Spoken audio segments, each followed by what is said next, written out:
Team Presec boys from Ghana. You guys can come up.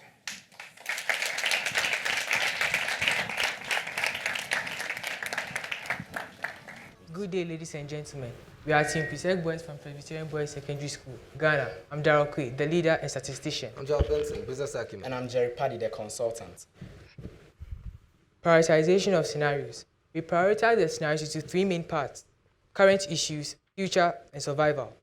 Current issues deal with strategy and cost optimization as well as product portfolio rationalization. These are the issues that the board must resolve before focusing on strategy 2025. Their future.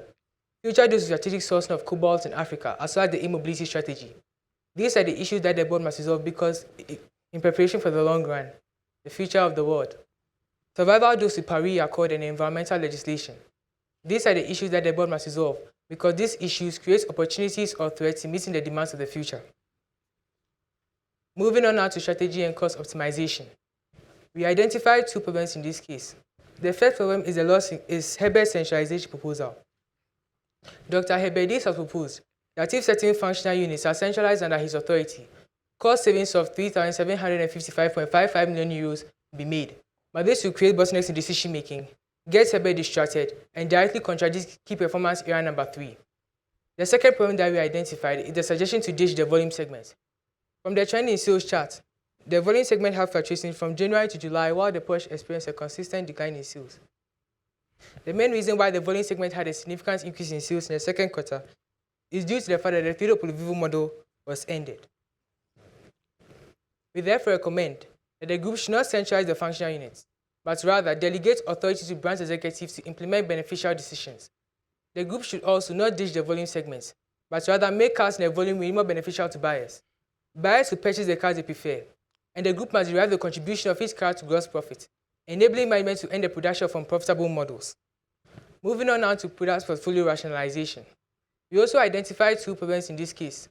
The first problem is the loss incurred by the volume segments in the first quarter of operation. When we investigated, if only one car is sold, the volume segments will incur a loss of €29.53. But this is not at all because the volume segment is the group's core business. The second problem that we identified is that unprofitable models were produced and sold still in the volume segment. We therefore recommend that the group should increase the average price of cars sold in the volume range, setting gross margin as much as 30% of sales, yields a price of €12,762.61, which is enough to provide positive gross profits for the rest of the quarters, despite the loss incurred by the volume segments in the first quarter of operation. We also recommend that the group should make cars with higher market share more beneficial to buyers. Moving on now to scenario 2, strategic sourcing of cobalt in Africa. For the production of electric cars, procurement of cobalt is a necessity the group must cater for if such production is to begin. The question, however, is which procurement source best fits the financial as well as the ethical needs of the firm. We therefore identify the first problem as the dilemma of choosing a final source of cobalt supply that is between the lower cost option, artisanal miners, and the standard cost option, mining giants. We firstly recommend that the group does not deal with artisanal miners at all. Although the activities are much simpler and therefore cheaper, they are coupled with utter disregard for all safety practices and even worse, the inevitable involvement of child labor in mining activities. We therefore recommend that the group secure a supply contract with mining giants since they can state in advance both quantities and prices they offer, and most importantly, satisfy the ethical requirements of the firm. Next, scenario 3, e-mobility strategy. Now, the final of the two things the company must procure before producing electric vehicles is electric vehicle batteries. Although the company had a contract with Panasonic, it was relegated due to inaccurate forecasts. Now, it must be noted that throughout the period the company slowed down in preparation, other car makers would have gained grounds ahead of Volkswagen in the production and selling of electric cars. We therefore identify the first problem as the dilemma of selecting one out of the 4 suppliers of EVs. Second problem we've identified is the fact that VW must catch up with and overtake other car makers who have already begun in e-car production and selling. We firstly recommend that the group secures supply contract with supplier 4 on the basis of 1, quantity. They offer 10 million units per year, which when compared with the group's goal of selling 3 million cars per year by 2025 is most preferred. Quality. Their products are rated very good, which when combined with the quantity they offer is an excellent combination. Location and cost. They are located in USA and China, which is expected to domesticate supply and reduce cost of procurement. And finally, type of contract. They offer a long-term contract, which is most preferred considering the plans of the firm for the future. We secondly recommend that Volkswagen engages in strong marketing preceding actual production of their models of electric cars to give viewers a sense of what these cars will look like and their positive impact on the environment. Finally, we recommend that VW engages in self-production of EVs in the long term since their entire future is set to be based on them. Jerry. Right. To scenario 5, Paris Accord and environmental legislation. Like my team leader said, the decision to be made in this scenario determines the survival of the firm. Broadly, the decision is between ECAS, that is if VW agent wants to abide by the regulation set up by the states forming the Climate Change Alliance, and 4 private vehicles, that is if the group does not want to abide. The net present value, NPV, of not abiding is 1 billion euros. However, a fine of 600 million euros is to be paid flat for 5 years and then grow by 1% in perpetuity annually. Our argument is that for about 20 to 30 years of not abiding, the fine paid cumulatively will yield the capital cost of abiding. This decision also leaves VW aging behind in the ECAR race. We suggest that the group abide by the regulation, and there are 2 solutions to abiding. It's either they replace the engines or modify the engines. We suggest that the group replace the engines instead of modifying, even though the NPV for replacing the engines is in the negatives, while modifying is in the positives. Replacement solves every problem in this case because both higher-end cars and lower-end cars would be below the 99 gram of carbon dioxide per kilometer threshold, while modifying the higher-end cars would be above, and further strategies would have to be made. My team also made a SWOT analysis on VW aging, with their strengths being in marketing, as spectacular ideas were made to promote the sale of the VW app in South Africa. The weakness VW has is in forecasting, since wrong forecast was made about the future potential of e-cars. The opportunities VW has is with e-cars, since the world will be going green by then. And the threat VW has is the Dieselgate issue, still ongoing court, and could make the firm lose focus and customers as well. The summary of our recommendations are, for scenario 1, do not centralize and make cars in a volume more beneficial to buyers. For scenario 4, we recommend that the group should increase the average price of cars sold in the volume range and make cars with higher market share more beneficial to buyers. Scenario 2, do not deem artisanal miners, deal with mining giants. Scenario 3, accept supplier force tender, engage in strong marketing preceding actual production, and finally, self-production of EVs. Scenario 5, meet emission standards, replace the engines, and then fund the cost by applying back of profits. We believe that if our recommendations are heeded to by VW aging, the problems they have will be solved without any further consequence. Thank you.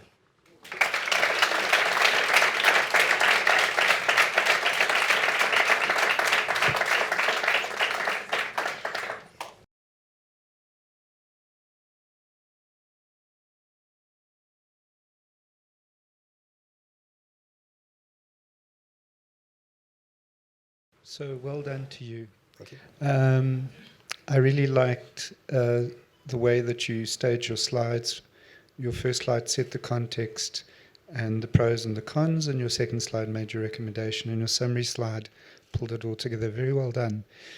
My question is, by doing this, what, I've seen what you said in the video.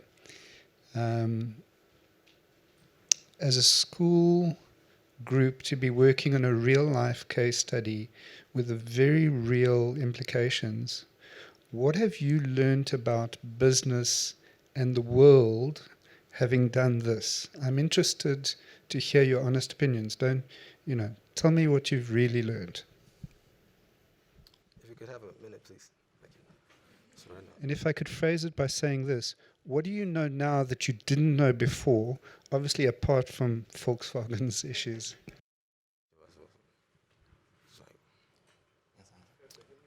Okay. We have learned that companies usually make plans before venturing into anything. As in, before they start production, no matter what their product is, they have anticipated costs and sales beforehand. And that to me tells me that planning is indeed a really important part of organizational activities, and that strategy cannot be just left in the drawers. If I may, the details of which it is done is what we were unaware of before, but now we've seen how deep they go into investigating into the effects of their plans before implementing it. So how deep they go into investigations is what I would say we've learned the most. Interesting. Thank you very much, gentlemen. So your presentation was very good. I think you can see that a lot of time and effort has gone into practicing the presentation, and I think your storyline, it was actually very, your storyline was actually very coherent, very articulate, very on point, so well done for that. In your prioritization of scenarios, it's interesting how you have put the categories in terms of current issues, future issues, and survival issues. Can you probably maybe talk us through what would be the key strategic issues from a prioritization perspective in terms of what should the company be maybe attending to first. So this is brilliant, but I think I'd just like to know if you were to tackle all of these, probably can't tackle them all at once, what would you start with and why? Okay, so to begin, it would be probably in the same order we have stated here. Strategy and cost optimization. We're trying to lower costs to a level that the future issues, that's the sourcing of cobalts in Africa and e-mobility strategy, which will all lead to the production of e-cars, strategy 2025, can be achieved. So we will start with optimizing costs and reducing expenditure to be able to afford these projects. Then the future issues, strategic sourcing of cobalt in Africa and the e-mobility strategy will follow next to further make possible strategy 2025. And finally, survival will be handled by the costs we've saved in the strategy and cost optimization, product portfolio rationalization, all of them. And that cost will be used to fund that capital cost we know should be used to tend to the problem with the engines, the legal issues. That's it. Well done, gentlemen. I was very impressed by your handling of the ethical issues. And I feel that if business is going to be this ethical in the future, we really have a lot of promise in the world. So thank you. Thank you for that. I just have a quick clarifying question. In your last slide, you spoke about how the volume range should be more beneficial to customers. But could you just elaborate on that a little bit further, just so that it's clear for us what you mean?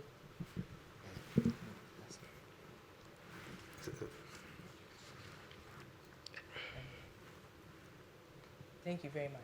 Well, I believe that if I understand your question, you are basically asking me how exactly can the group make us in the volume range more beneficial to buyers? Right. Thank you very much. There's this marketing concept that I would like to put forth before I begin. Well, the Volkswagen Group, as a market-oriented firm, must define its market in terms of the benefits its customers seek, not in terms of the products they offer. And therefore, consumers' preferences should be medicated by some professional judgment as to how those benefits can be offered to them. Therefore, as one adage says, people don't know what they want. They only want what they know. So I believe that the group has particularly some idea about how exactly to make the cars in the volume be more beneficial to buyers.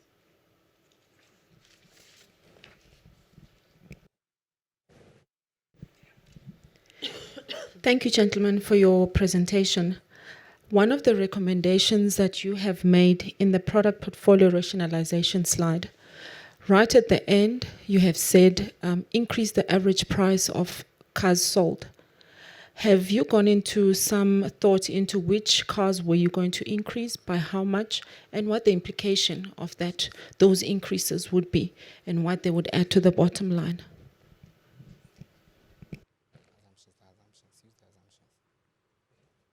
Thank you very much for that question. Well, the volume segment actually attracts about 40% of sales. That is, the group gets 40% of its sales revenue from the volume segment. And so there are a lot of cars in that particular segment. The Volkswagen commercial vehicles, VW branded cars, Seats and all those other cars. Yes, that is true. But the group really has the data, the full detailed information as to which cars consumers like. That is what will enable them to increase the average price of cars sold. Because once they will know that these cars are the ones that consumers will purchase at any given moment in time. These are the cars that we tend to sell a lot in. So increasing the price and making the cars more beneficial to the buyers who whet buyers' appetite for the cars when they are released and they are better for the group. So increasing the average price of cars sold.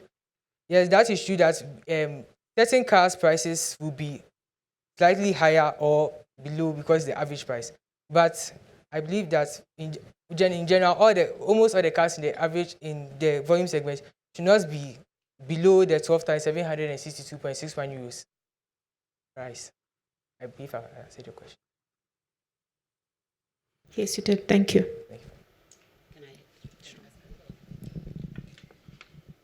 So in your recommendations under the strategy and cost optimization challenge, you speak about under the do not ditch, the volume segment on the right-hand side, your second recommendation is make management derive the contribution of each car to gross profit. So if you can speak about some of your thoughts around how management can really achieve that. So what are the strategies, being put in a position of making those decisions, what strategies would you deploy to ensure that you achieve that which you're recommending there?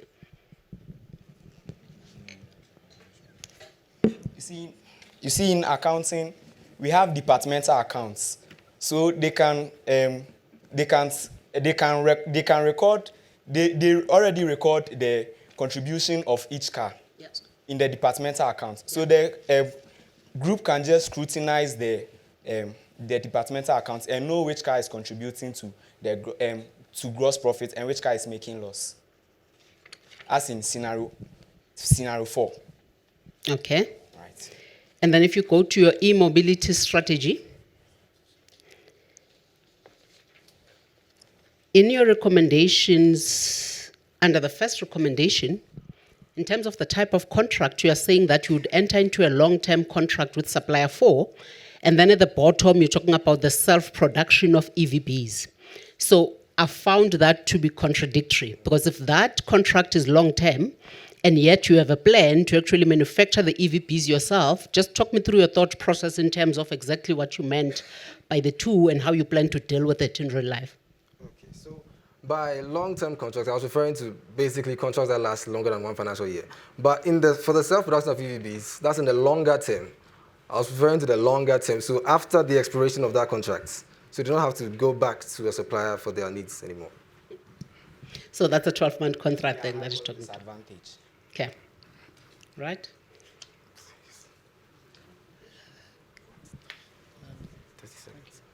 So on this slide, actually, I wanted to ask you, this boardroom is taking place in 2018. You chose supplier 4 versus some of the others.